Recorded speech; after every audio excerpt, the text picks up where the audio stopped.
আসসালামু আলাইকুম ভিউয়ার্স, আশা করি সবাই ভালো আছেন এবং সুস্থ আছেন।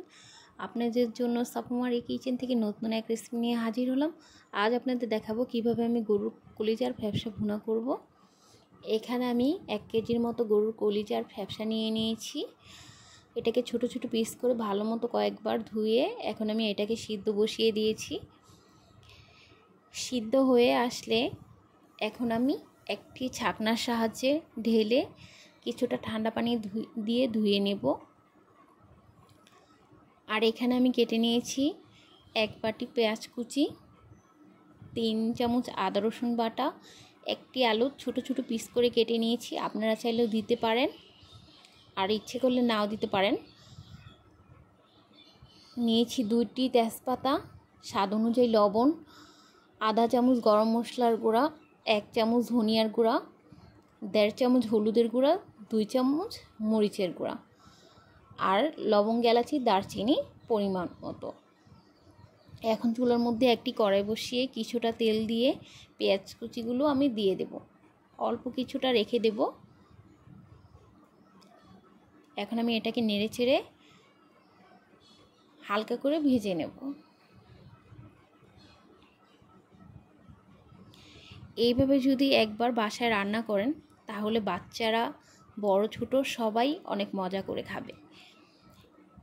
এখন আমি আদা রসুন বাটা দিয়ে 2-3 মিনিটের মতো কষিয়ে কিছুটা পানি দিয়ে দেব। এখন আমি একসাথে সব মশলাগুলো রেখেছিলাম সেগুলো আমি দিয়ে ভালো মতো 5 মিনিটের মতো কষিয়ে নেব। কষানো হয়ে গেলে আমি সিদ্ধ করে রেখেছিলাম কলিজা ফ্যাপসা, এগুলো ঢেলে আবার ভালো মতো কষিয়ে নেব নেড়ে চেড়ে।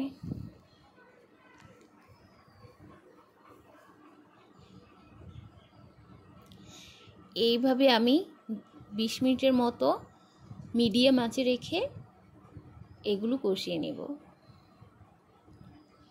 কষানো হয়ে আসলে পানি দেওয়ার একটু আগে আমি আলুগুলো দিয়ে একটু নেড়ে চেড়ে 10 মিনিটের জন্য রেখে দেব।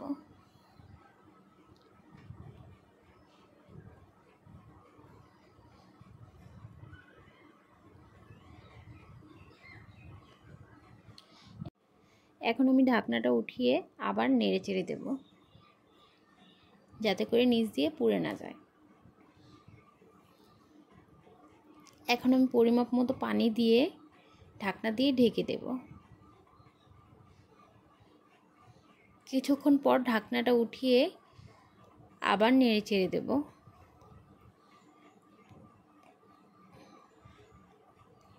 এখন কিছুটা জিরার গুঁড়া দিয়ে দেব, ভাজা জিরার গুঁড়া 1/2 চামচ।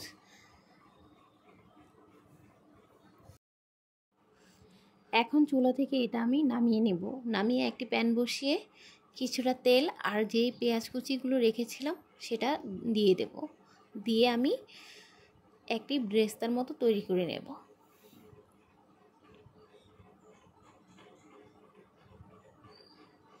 হয়ে গেছে, এখন আমি এটার মধ্যে ঢেলে দেব।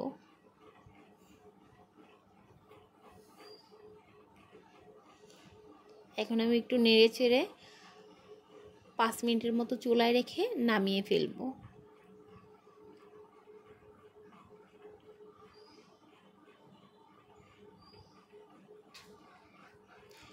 এই তো আমার মজাদার কলিজার ফ্যাপসা ভুনা রেডি।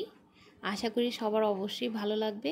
ভালো লাগলে অবশ্যই একটি লাইক, কমেন্ট, শেয়ার করে দিবেন। আর প্লিজ আমার নতুন নতুন ভিডিও পেতে চ্যানেলটি অবশ্যই সাবস্ক্রাইব করে দিবেন। আল্লাহ হাফেজ।